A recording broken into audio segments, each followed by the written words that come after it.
Hi everyone, this is Rams education hub. Previous వీడియోలో మనం 6th class సైన్స్లోని 1 to 12 lessons వరకు ఉన్న ఇంపార్టెంట్ బిట్స్ చూసాము. ఇప్పుడు 13th లెసన్స్లో ఉన్న ఇంపార్టెంట్ బిట్స్ చూసేద్దాం రండి. 13th లెసన్ నేమ్ ఎలా కొలవాలో నేర్చుకుందాం. పొడవుకు ప్రమాణం మీటర్, మిల్లీమీటర్, సెంటీమీటర్లను చిన్న ప్రమాణాలుగా గుర్తిస్తారు.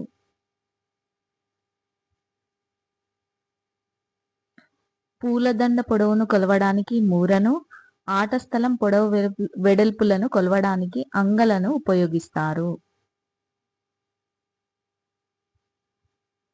ప్రపంచంలో అతి పొడవైన వంతెన కుషాన్ గ్రాండ్ బ్రిడ్జ్. దీని పొడవు 164.8 కిలోమీటర్స్. చాలా కాలం క్రితం ప్రజలు పొడవులను వారి జాన, మూర, అంగల లెక్కలలో కొలిచేవారు.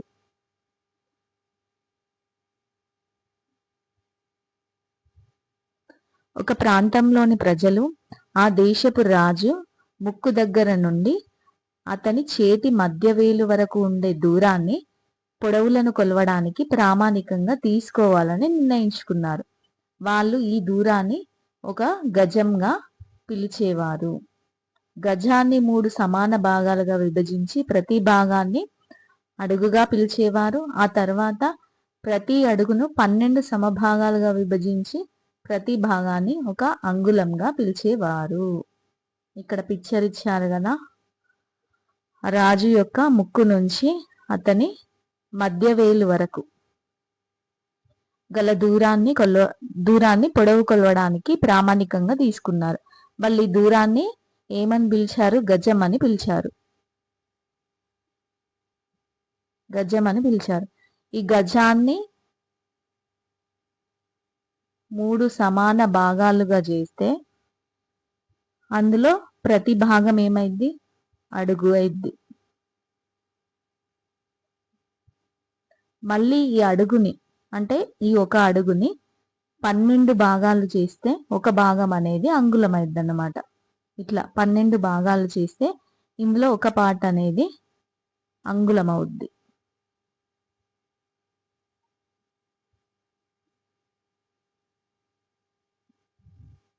కంపాస్ బాక్స్ లో ఉండే కోణమానిని ఉపయోగించి 180 డిగ్రీస్ కన్నా తక్కువ కోణాలను కొలవవచ్చు. ఫ్రాన్స్ దేశంలో ప్లాటినం, ఇరిడియం లోహాలను కలిపి చేసిన ఒక ప్రత్యేక లోహంతో చేసిన కడ్డీ పొడవును ప్రామాణికంగా తీసుకోవాలని అన్ని దేశాల వారు నిర్ణయించారు. ఈ లోహపు కడ్డీ పొడవునే మనం 1 మీటరు అని పిలుస్తాము. మళ్ళీ ఈ మీటర్ని 100 సమభాగాలుగా విభజిస్తే ప్రతి భాగం ఏమైంది? సెంటీమీటర్ అవుద్ది. ఈ మీటర్ స్కేల్ ఏమంటారు? అంతర్జాతీయ దూరాలను కొలవడానికి అంగీకరించబడిన పరికరం. ఈ మీటర్ స్కేల్ అనేది అంతర్జాతీయంగా దూరాలను కొలవడానికి అంగీకరించబడిన పరికరం. 1 మీటర్ అనేది 100 సెంటీమీటర్స్ కి ఈక్వల్. 1 సెంటీమీటర్ అనేది 10 మిల్లీమీటర్ కి ఈక్వల్. ప్రస్తుతం మనం అందరము ఈ లోహపు కడ్డీ పొడవునే ప్రపంచవ్యాప్తంగా పొడవును కొలవడానికి ప్రామాణికంగా వాడుతున్నాం. నిజమైన ఈ లోహపు కడ్డీ ప్రస్తుతం ఫ్రాన్స్ దేశంలోని మ్యూజియంలో భద్రపరిచి ఉంది.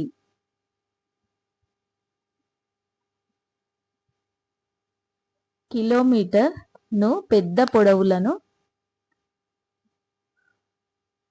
దూరాలను కొలవడానికి ప్రమాణంగా వాడతారు. ఒక అడుగు అనేది 12 అంగుళాలకు సమానం. 1 కిలోమీటర్ అనేది 1000 మీటర్స్ కి సమానం. మెట్రిక్ పద్ధతిలో ద్రవ్యరాశికి ప్రమాణం గ్రామ్. ఇది ఒక ఘనపు సెంటీమీటర్ నీటికి సమానం.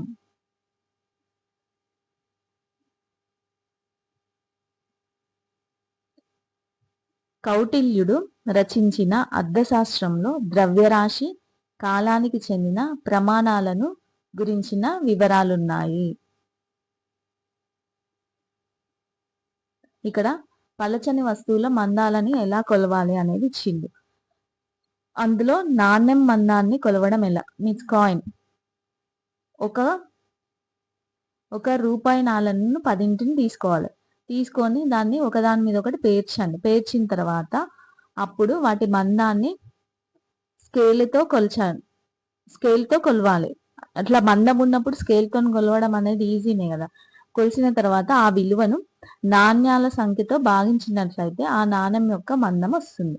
ఒక నాణ్యం యొక్క మందం ఎట్లా వస్తుంది అంటే 10 నాణాలు తీసుకున్నాం కదా, ఆ 10 నాణాలను ఒకదాని మీద ఒకటి పేర్చి ఆ అన్నింటిని కలిపి ఉన్న దాని మందాన్ని ఫైండ్ అవుట్ చేసి ఆ మందం యొక్క వాల్యూని ఆ నాణ్యాల సంఖ్యతోని డివైడెడ్ బై చేస్తే ఒక నాణ్యం యొక్క మందం విలువ వస్తుంది. నెక్స్ట్ వక్రరేఖ పొడవు కనుక్కోవడం. స్ట్రైట్ గా ఉన్న వాటికైతే మనం స్కేల్ తోని మెజర్ చేస్తాము పొడవు ఎంత అనేది. బట్ వక్రంగా ఉంటే దాన్ని మనం ఎట్లా ఫైండ్ అవుట్ చేయాలి? ఇప్పుడు ఇక్కడ పిక్చర్ లో ఇచ్చింది కదా, ఇట్లా ఒకటి వక్రం అనేది ఉంది. ఇప్పుడు దీని పొడవుని మనం ఎట్లా ఫైండ్ అవుట్ చేయాలంటే స్టార్టింగ్ పాయింట్ దగ్గర ఒక గుండు సూదిని పెట్టండి. BCDE ఈ ప్లేసెస్లలో గుండు సూదులను పెట్టేసి ఈ స్టార్టింగ్ గుండు సూదికి ఒక థ్రెడ్ ని కట్టండి, ఒక దారాన్ని కట్టేసి ఆ దారాన్ని ఈ పాయింట్స్ అన్నిటికీ టచ్ అయ్యేలాగా తీసుకెళ్ళి ఈ పాయింట్ దగ్గరకు వచ్చిన తర్వాత దారాన్ని అక్కడ తెంపేసేయండి. ఇక్కడ ఉన్న ముడిని కూడా తీసేయండి. తీసేసిన తర్వాత ఇప్పుడు ఆ దారాన్ని స్ట్రైట్ గా పెట్టి మీటర్ స్కేల్ తోని కొలవడమే. కొలిస్తే అప్పుడు ఈ దారం పొడవు ఏమైతుందో ఆ వక్రరేఖ యొక్క పొడవు అవుతుంది. నెక్స్ట్ మొఘల్ పరిపాలనా కాలంలో భూమిని గజ బిగాలలో కొలిచేవారు. నెక్స్ట్ వైశాల్యాలని కొలవడం. ఒక వస్తువుచే ఆవరించబడి ఉన్న సమతలం యొక్క కొలతనే వైశాల్యం అంటారు. ఒక వస్తువుచే ఆవరించబడిన సమతలం యొక్క కొలతనే వైశాల్యం అంటాం. 1957 ఏప్రిల్ 1 మన దేశం మెట్రిక్ పద్ధతిని ప్రామాణిక పద్ధతిగా స్వీకరించింది. చదరపు సెంటీమీటర్ను వైశాల్యంను కొలవడానికి ప్రమాణం కొలతగా తీసుకుంటాం. విమానాలు ఓడల వేగాన్ని నాట్లు నాటికల్ మైళ్ళలో కొలుస్తారు. ఒక నాటు 1.852 km/h కు సమానం.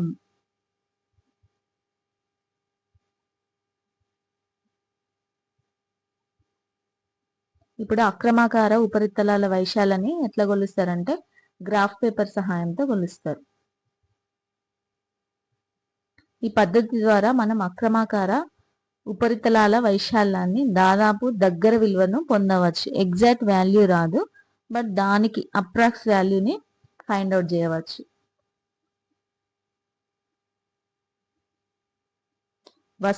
ఒక వస్తువు ఆవరించిన ప్రదేశాన్ని దాని ఘనపరిమాణం అంటారు.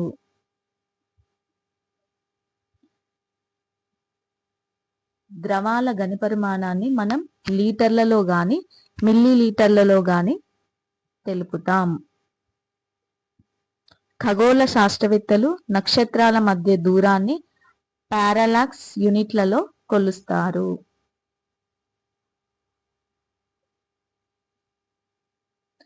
ఒక మీటర్లో 10⁹ వంతు నానోమీటర్ అంటారు. ఒక మీటర్లో 10⁹ వంతును నానోమీటర్ అంటారు.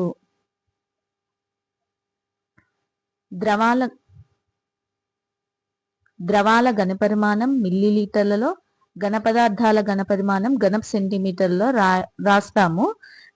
ఇవి రెండింటికి మధ్యలో ఏమైనా సంబంధం ఉందా అని అంటే 1 milliliter = 1 ఘనపు సెంటీమీటర్ కి సమానము. అక్రమాకార వస్తువుల ఘనపరిమాణాన్ని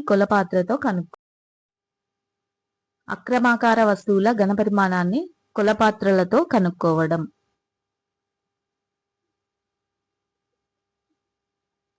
ఇక్కడ చూద్దాం. ఇప్పుడు అక్రమాకార వస్తువుని మనము ఒక స్టోన్ గా తీసుకున్నాము. ఇప్పుడు దాని యొక్క ఘనపరిమాణం మనం ఫైండ్ అవుట్ చేయాలి. ఎట్లా అనంటే ఒక కొలపాత్రలో వాటర్ తీసుకోండి, ఆ వాటర్ యొక్క ఘనపరిమాణం ఫైండ్ అవుట్ చేయండి. ఫైండ్ అవుట్ చేసిన తర్వాత నెక్స్ట్ ఒక చిన్న అక్రమాకార రాయిని ఒక పురిలేని దారానికి కట్టాలి. అంటే దారానికి ఎట్లాంటి ఏమంటారు మెలికలు అట్లాంటివి ఏం లేకుండా స్ట్రైట్గా ఉన్న దారానికి కట్టాలి. కట్టిన తర్వాత దాన్ని నెమ్మదిగా కొలపాత్రలోనికి వదిలేయాలి, మునిగేటట్టు వదిలేయాలి.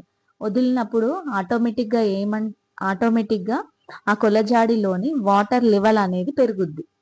వాటర్ లెవెల్ అనేది ఇంక్రీజ్ అవుతుంది. ఎందుకంటే స్టోన్ అందులో పడింది కాబట్టి వాటర్ లెవెల్ అనేది ఇంక్రీజ్ అవుతుంది. ఇంక్రీజ్ అయిన తర్వాత ఇప్పుడు దీని యొక్క ఘనపరిమాణాన్ని ఫైండ్ అవుట్ చేయండి. ఫస్ట్ కనుక్కున్న ఘనపరిమాణం ఏమో ఏ అనుకోండి. స్టోన్ వేసిన తర్వాత కొలజాడిలోని ఘనపరిమాణాన్ని బి అనుకోండి. ఇప్పుడు రాయి ఘనపరిమాణం ఏమవుద్ది? బి మైనస్ ఏ అవుద్ది. అంటే స్టోన్ వేసిన తర్వాత వచ్చిన ఘనపరిమాణం నుండి స్టోన్ వెయ్యక ముందు వచ్చిన ఘనపరిమాణాన్ని తీసేస్తే రాయి యొక్క ఘనపరిమాణం అనేది వస్తుంది. కంప్యూటర్లు, సెల్ ఫోన్ల వంటి సాధనాలను మెమోరీని బైట్స్, కిలోబైట్స్, మెగాబైట్స్, గిగాబైట్స్, టెరాబైట్స్లలో కొలుస్తారు.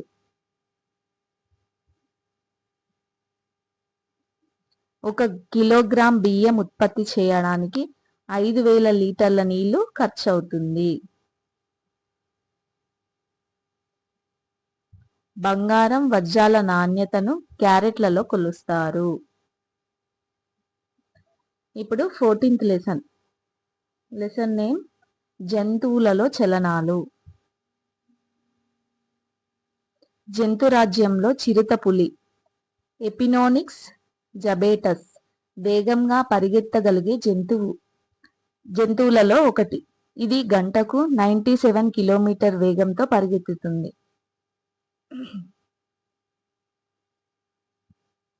నత్త జంతువులలో నెమ్మదిగా కదిలే జంతువు.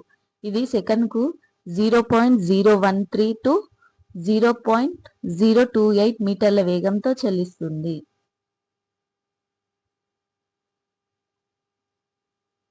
ప్రపంచంలో దాదాపు 2,700 జాతుల పాములు జీవిస్తున్నాయి. కండరాలు ఎప్పుడు జతగా పనిచేస్తాయి? ఒక కండరం సంకోచించినప్పుడు ఎముక కండరం వైపుకు లాగబడుతుంది. అప్పుడు జతలోని రెండో కండరం విశ్రాంతి స్థితిలో ఉంటుంది. కండరాలకు గుండ్రంగా తెల్లగా ఉండే దారాల వంటి తంతువులు ఉంటాయి. వీటిని ఏమంటారు? టెండాన్లు అంటారు. వాటి చివరలు ఎముకకు అతికి ఉంటాయి. ఈ టెండాన్లు మనకి ఎక్కడెక్కడ కనిపిస్తాయి? మోచేతి పైన, మోకాలి కింద, చిలమండ దగ్గర కదలికల్లో టెండాన్లు కనిపిస్తాయి. పక్షులలో అతి చిన్న పక్షి హమ్మింగ్ బర్డ్. దీని పొడవు 2.24 ఇంచెస్ లేదా 5.7 సెంటీమీటర్స్. మన దేహంలో వివిధ శరీర భాగాలలో ఉన్న రకరకాల ఎముకలన్నీ కలిసి ఒక విధమైన నిర్మాణాన్ని ఏర్పరుస్తాయి. దీనినే అస్థిపంజరం అంటాం.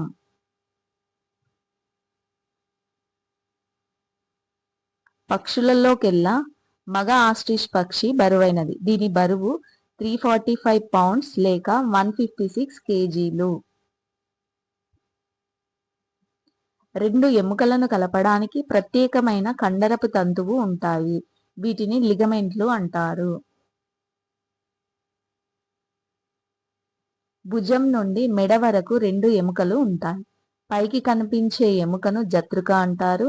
దాని వెనుక వైపు ఉండే ఎముకను రెక్క ఎముక. ఇవి రెండింటిని కలిపి భుజాస్తులు అంటారు.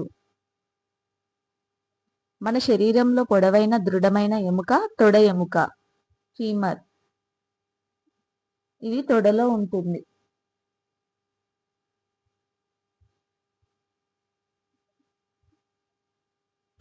నెక్స్ట్, పక్కటెముకలు వంగి ఉండి వెన్నెముకకు ఛాతీ ఎముకతో కలుపుతూ పురపంజరాన్ని ఏర్పరుస్తాయి.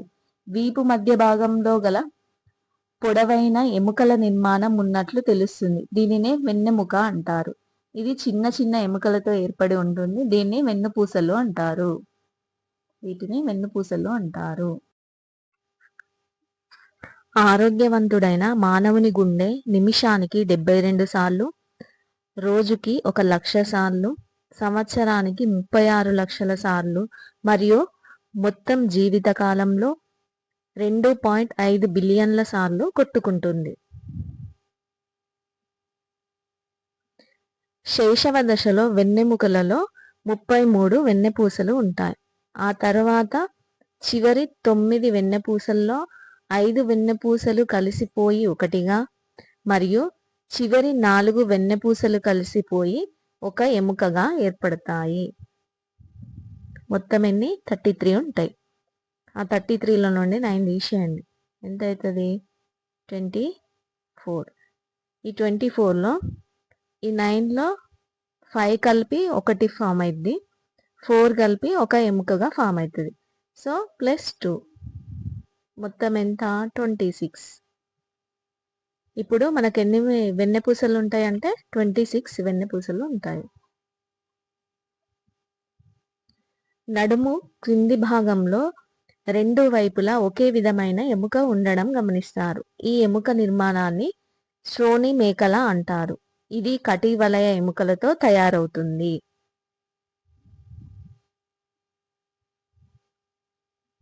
అనేక ఎముకలు కలిసి ఏర్పడిన నిర్మాణమే పుర్రె. ఇది మెదడును కప్పి రక్షిస్తుంది. పుర్రెలోని ఎముకల మధ్య కీళ్లు కలిసిపోయి కదలని కీళ్లుగా ఏర్పడతాయి. చెవి, ముక్కులోని కొన్ని భాగాలు మృదువుగా, మరికొన్ని గట్టిగా ఉంటాయి. ఈ భాగాలు మృదులాస్థితో ఏర్పడతాయి. మృదులాస్థి కూడా ఒక ఎముకే, అయితే ఇది మెత్తగా ఎటు పడితే అటు వంగుతూ ఉంటుంది.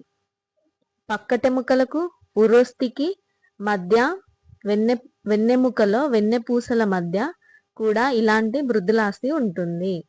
మానవుని గుండె నిమిషానికి 5 నుంచి 30 లీటర్ల రక్తాన్ని పంపు చేస్తుంది. గుండ్రంగా ఉండే బంతి వంటి ఎముక గిన్నె వంటి ఎముకలో అమరి ఉండే కీలును బంతి గిన్నె కీలు అంటారు. ఈ కీలులో ఎముక అన్ని వైపులా సులభంగా తిరుగుతుంది. ఈ బంతి గిన్నె కీలు మన బాడీలో ఎక్కడ ఉంటుందంటే భుజంలో ఉంటుంది. మానవ శరీరంలో నీటిపై తేలగల అవయవం ఊపిరితిత్తులు అని అమెరికాలోని మిన్నెసోటా సైన్స్ మ్యూజియం పేర్కొంది.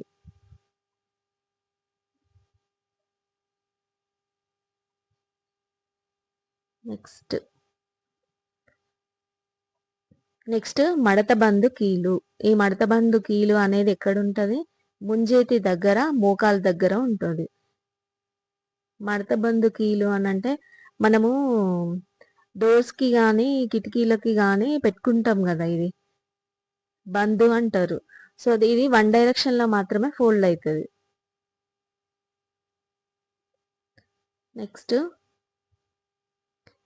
మృదువైన స్థితిస్థాపకత లక్షణం గల మృదులాస్థి వెన్నెముక యొక్క వెన్నుపూసల మధ్య ఉంటుంది. వెన్నెముక అన్ని దిశల్లో కదలడానికి ఈ మృదులాస్థి ఉపయోగపడుతుంది. మెడలోని కీలు తలను పైకి, క్రిందికి, పక్కలకు కదల్చడానికి ఉపయోగపడుతుంది. సో మెడలో ఉండే కీలును బొంగరపు కీలు అంటారు.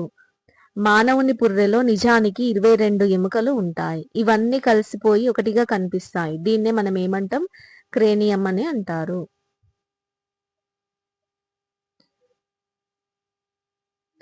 పుర్రె ఎముకల మధ్య ఉన్న కీళ్లు కదలవు, కాబట్టి వాటిని కదలని కీళ్లు అంటారు.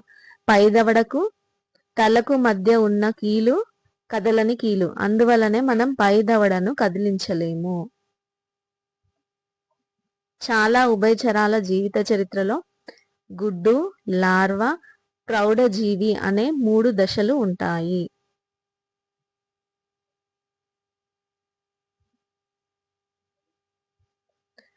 పక్షి ఎముకలు చాలా తేలికగా, బోలుగా ఉంటాయి. వెనుక జత కాళ్ళు ఎముకలు నడవడానికి, చీల్చడానికి వీలుగా మార్పు చెంది ఉంటాయి. ముందు జతనేమో ఎగరడానికి వీలుగా ఉంటాయి. స్పంజికలను రసంగా పిండి కదలకుండా ఉంచితే అవి తిరిగి మళ్ళీ స్పంజికలుగా మారుతాయి. పాములో పొడవైన వెన్నెముక, చాలా కండరాలు ఉంటాయి. పాము చలించేటప్పుడు దాని శరీరం అనేక వంపులు తిరుగుతూ ప్రయాణం చేస్తుంది. ప్రతి వంపు భూమిపై ఒత్తిడిని కలిగించి శరీరాన్ని ముందుకు తోస్తుంది. ఈ విధంగా పాము వేగంగా చెల్లిస్తుంది. నెక్స్ట్ నత్త. ఒక మందమైన నిర్మాణం నత్తగుల్ల నుండి బయటకు వస్తుంది. దీన్ని ఏమంటారు? పాదం అంటారు. ఇది దృఢమైన కండరంతో నిర్మితమై ఉంటుంది. పాదం అనేది అలలాగా కదలడం వల్ల నత్త మెల్లగా చెల్లిస్తుంది. నత్త మెల్లగా చెల్లించడానికి రీజన్ ఏంటి? దాని పాదం అనేది అలలాగా కదలడం వల్ల అది స్లోగా చెల్లిస్తుంది. మన శరీరంలో 206 ఎముకలు, 230 కదిలే పాక్షికంగా కదిలే కీళ్ళు ఉన్నాయి. జిరాఫీ మాదిరిగానే మనిషి మెడలో కూడా 7 ఎముకలు ఉంటాయి. నెక్స్ట్ 15th లెసన్ కాంతి, నీడలు, ప్రతిబింబాలు. సూర్యకాంతి భూమిని చేరడానికి 8 నిమిషాల 17 సెకండ్ల టైం పడుతుంది.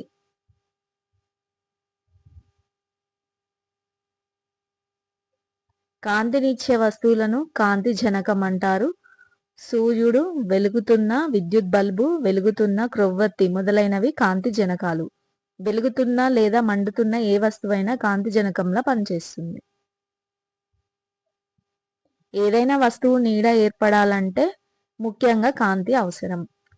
కాగితం, అట్ట, చెక్క, ఇనుము వంటి పదార్థాలు తమ గుండా కాంతిని ప్రసరింపనీయవు. ఇటువంటి పదార్థాలు నీడలను ఏర్పరుస్తాయి. వీటిని ఏమంటారు? అపారదర్శక పదార్థాలు అంటారు. గాజు, గాలి వంటి పదార్థాలు తమ గుండా కాంతిని స్వేచ్ఛగా ప్రసరింపనిస్తాయి. కావున ఇటువంటి పదార్థాలను నీడలను ఏర్పరుస్తాయి. వీటిని ఏమంటారు? పారదర్శక పదార్థాలు అంటారు. పాలిథిన్ కవర్, నూనె పూసిన కాగితం వంటి పదార్థాలు వాటి గుండా కాంతిని పాక్షికంగా మీన్స్ స్వల్పంగా ప్రసరింపనిస్తాయి. ఇటువంటి పదార్థాలను అస్పష్టమైన నీళ్లను ఏర్పరుస్తాయి. వీటిని పాక్షిక పారదర్శక పదార్థాలు అంటారు. ఆకుపచ్చ, ఎరుపు, నీలం రంగులను ప్రాథమిక వర్ణాలు అంటారు.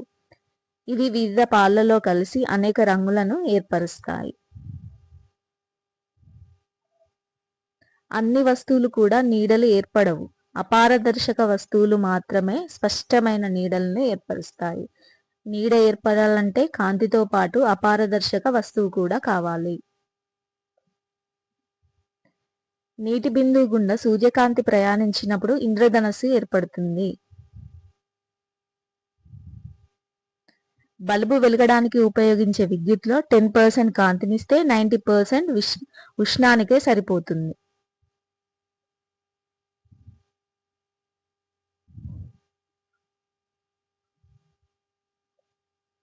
నెక్స్ట్ తోలుబొమ్మలాట. తోలుబొమ్మలాట ఇది ఒక సాంప్రదాయ కళారూపం. ఇందులో కొన్ని బొమ్మల నీడలను తెర మీద ఏర్పరుస్తూ వివిధ రకాల కథలను, గాథలను ప్రదర్శిస్తుంటారు. కాంతి సెకనుకు 3 లక్షల కిలోమీటర్ల వేగంతో ప్రయాణిస్తుంది. నీడ అనేది కాంతి లేని ప్రదేశం కాబట్టి వస్తువులకు ఏ రంగు ఉన్నా నీడ మాత్రం రంగు ఉండదు. కాంతిని గురించి అధ్యయనం చేసే శాస్త్రాన్ని దృశ్య శాస్త్రం అంటారు. ఆప్టిక్స్. కాంతి ఏ మార్గంలో ప్రయాణిస్తుంది? సరళరేఖ మార్గంలో ప్రయాణిస్తుంది. భూమి నుంచి కాంతి చంద్రునికి చేరడానికి 1.255 సెకండ్స్ సమయం పడుతుంది.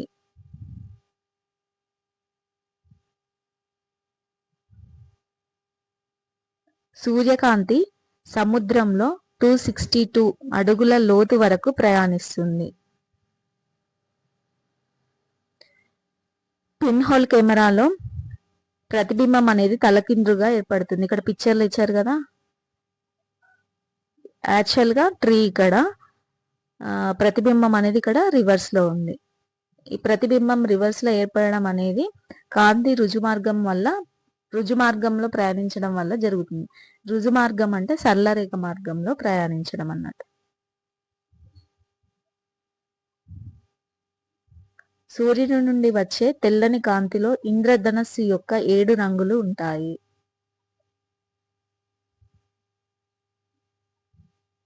వస్తువు ఏ వస్తువు ఏ రంగులో ఉంటే ప్రతిబింబం కూడా అదే రంగులో ఉంటుంది. అంతేకాక అది పూర్తి వస్తువులాగా వస్తువు ఫోటో అన్నట్లుగా ఉంటుంది. కానీ నీడకు మాత్రం ఎటువంటి రంగు ఉండదు. ఏదైనా వస్తువు మీద పడిన కాంతి తిరిగి వెనుకకు మలుతుంది. దీన్నే పరావర్తనం అంటారు. లేజర్ కూడా ఒక రకమైన కాంతి కిరణమే.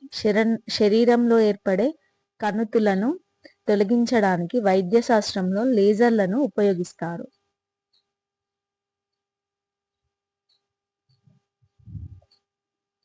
నీడలు ఏర్పడడానికి కాంతి, అపారదర్శక పదార్థంతో పాటుగా తెర కూడా అవసరం. సమయాన్ని కొలవడానికి ఉపయోగించే సండయల్లో నీడల ఆధారంగా సమయాన్ని కొలుస్తారు. గాజు, నీరు, గాలి మొదలైన మాధ్యమాలలో కాంతి వేరువేరు వేగాలతో ప్రయాణిస్తుంది. నెక్స్ట్ 16th లెసన్, సజీవులు, నిర్జీవులు. కలువ గింజలు 300 నుండి 400 సంవత్సరాల వరకు జీవించి ఉంటాయి. అప్పుడే పుట్టిన నీలి తిమింగలం దాదాపు 23 అడుగుల పొడవు, సుమారు 7 meters 6000 pounds, that is 3000 kgs బరువు ఉంటుంది. మొక్కల్లో కూడా వికసించడం, ముడుచుకోవడం వంటి కొన్ని చలనాలుంటాయి. మనం పుట్టినప్పటి నుండి జీవితాంతం వరకు జీవించే ఉండే కణాలు మెదడు కణాలు మాత్రమే. చాలా మొక్కలు వేర్ల ద్వారా నీటి ఖనిజాలను నేల నుండి గ్రహించి సూర్యరశ్మి సమక్షంలో ఆహారాన్ని తయారు చేస్తాయి. మొక్కలు ఆకులలో ఆహారం తయారు చేసుకుంటాయి. ఈ ప్రక్రియను ఏమంటారు? కిరణజన్య సంయోగ క్రియ అంటారు. తమ ఆహారం కోసం ఇతర మొక్కలపై ఆధారపడతాయి. ఇటువంటి మొక్కలను పరాన్న జీవ మొక్కలు అంటారు. ఎగ్జాంపుల్ కస్కుట. దీనికి ఇంకొక పేరేంటి? బంగారు తీగ. మన నోటి నుంచి వచ్చే దగ్గు గంటకు 60 మైళ్ళు అంటే 96.5 కిలోమీటర్స్ వేగంతో వస్తుంది.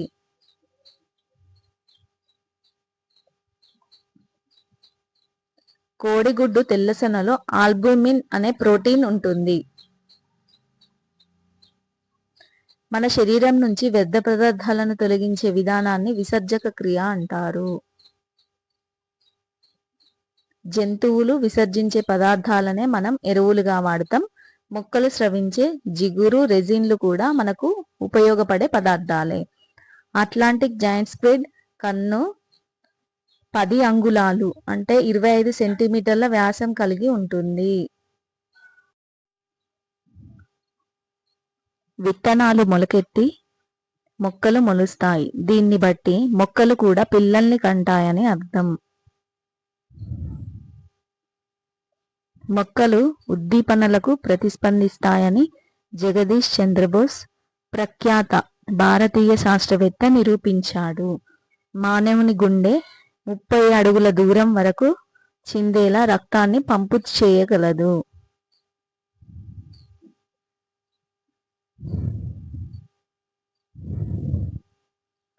వానపాము మీదకు మనం కాంతి పడేటట్లు చేసినప్పుడు అది చీకటి ప్రదేశంలోకి వెళ్తుంది. ఎందుకనంటే వానపాము కాంతికి ప్రతిస్పందిస్తుందని అర్థం. బ్యాక్టీరియాలు అత్యల్ప ఉష్ణోగ్రతల వద్ద కూడా జీవించగలవు.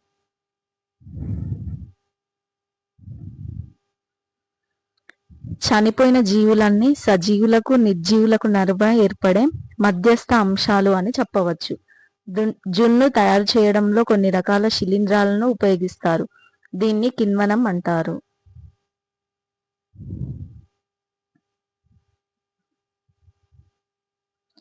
సూక్ష్మదర్శినిలో ముఖ్యంగా 2 అంశాలు ఉంటాయి.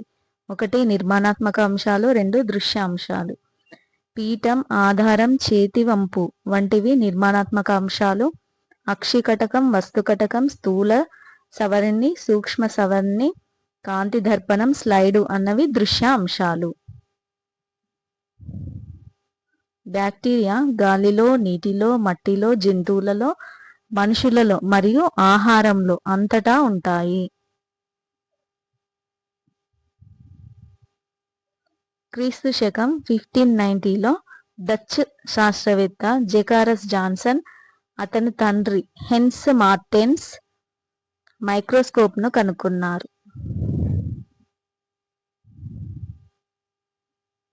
చనిపోవడం అనేది సజీవులకు నిర్జీవులకు మధ్యస్థ దశ. మనం ఆహారంగా ఉపయోగించే పుట్టగొడుగులు కూడా శిలీంధ్రాలే.